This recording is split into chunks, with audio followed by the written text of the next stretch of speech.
కాంగ్రెస్ మోసం చేసింది అంటూ కరీంనగర్ రోడ్ షోలో కేసీఆర్ ఆరోపించారు. ఇక కాంగ్రెస్కు ఏటీఎంల రాష్ట్రం మారిపోయింది అంటూ ఉన్నారు అమిత్ షా. భారతీయ జనతా పార్టీ 400 స్థానాల సాధనలో తెలంగాణ కీలకం కావాలి అంటూ పిలుపునిచ్చారు.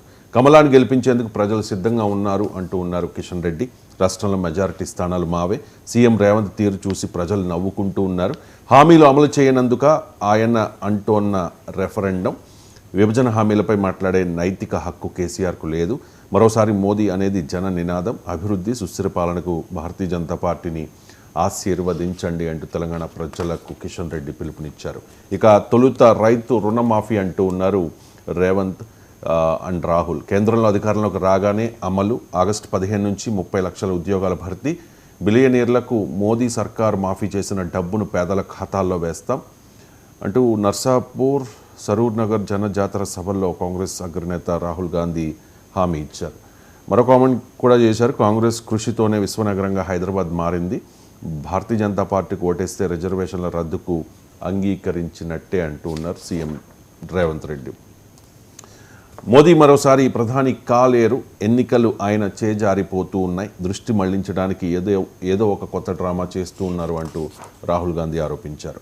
ఇక అరాచకం, వినాశనం ఇదే జగన్ నైజం. ప్రజాగ్రహానికి ప్రతిరూపమే 3 పార్టీల కూటమి అంటూ ఈనాడు ముఖాముఖిలో పవన్ కళ్యాణ్ మాట్లాడారు. ఒక వ్యక్తికి అధికారం ఇస్తే నిజస్వరూపం చూపిస్తారని అంటారు. జగన్ అలాగే తన నిజస్వరూపాన్ని బయటపెట్టుకున్నారు. అధికారం చేపట్టిన మర్నాటి నుంచే విధ్వంసాన్ని ప్రారంభించారు, అందరినీ భయపెట్టారు అంటూ కామెంట్ చేశారు. జగన్ ఒక జలగ అంటూ ఉన్నారు చంద్రబాబు నాయుడు. మళ్ళీ వైసీపీ వస్తే రాష్ట్రం నాశనమే. జైల్లో చంపాలని చూసినా నేను జంకలేదు. ఆస్తిపత్రాలపై మళ్ళీ రాజముద్రను తీసుకొస్తా అంటూ ప్రచార సభల్లో చంద్రబాబు వ్యాఖ్యానించారు. అండ్ కీలకంగా ఇక్కడ జైల్లో ఉన్నప్పుడు తనను చంపాలి అని చెప్పి ప్రయత్నం జరిగింది అనే సంచలన వ్యాఖ్యలు చేశారు చంద్రబాబు నాయుడు. బాధుడు లేని పాలన అందిస్తానంటూ కూడా చంద్రబాబు నాయుడు ప్రజలకు పిలుపునిస్తూ ఉన్నారు. జగన్లా విచ్చలవిడిగా అప్పులు తెచ్చి బటన్ నొక్కను, సంపద సృష్టిస్తా, సంక్షేమం అభివృద్ధి చేపడతా, ల్యాండ్ యాక్ట్తో నష్టం, మన భూములపై హక్కు ఉండదు, వాటిపై జగన్ అప్పు తెచ్చుకునేలా చట్టం తీసుకొస్తూ ఉన్నారు అంటూ చాలా ఆరోపణలు చేశారు జగన్మోహన్ రెడ్డి మీద చంద్రబాబు నాయుడు. ఇక నారా లోకేష్ మంగళగిరిలో ప్రచారం చేస్తూ ఉన్నారు. ఖచ్చితంగా ఈసారి గెలుస్తానని ధీమా వ్యక్తం చేస్తూ ఉన్నారు. దాంతోపాటుగా తన మెజారిటీని తగ్గించేందుకు 300 కోట్ల రూపాయల దోపిడీ సొమ్ము జగన్మోహన్ రెడ్డి మంగళగిరికి పంపించారు అంటూ కూడా ఆరోపణలు చేశారు. అది పెత్తందారులకు కూటమి. కర్నూలు, కళ్యాణదుర్గం, రాజంపేట ఎన్నికల సభల్లో సీఎం జగన్ ధ్వజమెత్తారు. దుష్టచతుష్టయానికి ఏం కావాలో మోదీ, అమిత్ షాలు అదే మాట్లాడుతూ ఉన్నారు అంటూ కూడా వ్యాఖ్యానించారు. ఇక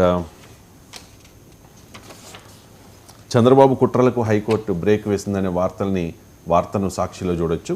అక్క చెల్లెమ్మల ఖాతాల్లోకి డబ్బులు పడకుండా బాబు కుట్ర. రైతుల ఇన్పుట్ సబ్సిడీ, విద్యార్థుల విద్యా దీవెనకు మోకాలడ్డు.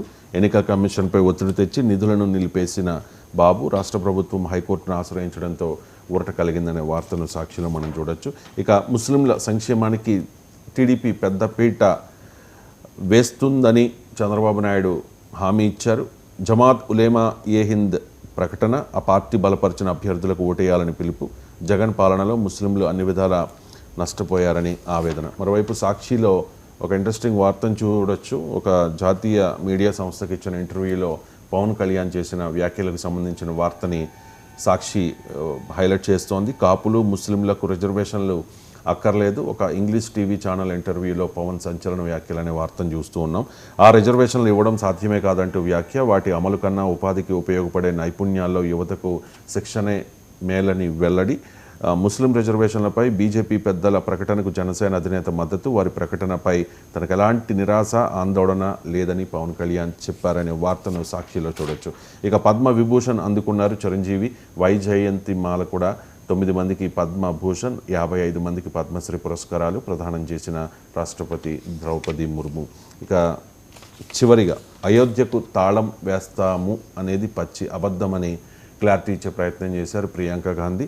కోర్టు తీర్పును గౌరవిస్తాం. కేంద్రంలో ఇండియా కూటమి నెగ్గితే అయోధ్యలో రామాలయానికి బాబ్రీ తాళం పడుతుందని ప్రధాని చెబుతూ ఉండడం పచ్చి అబద్ధం అంటూ ప్రియాంక గాంధీ కామెంట్ చేశారు. ఇవి ప్రధాన వార్తలు. చిన్న బ్రేక్ తీసుకుందాం. బ్రేక్ తర్వాత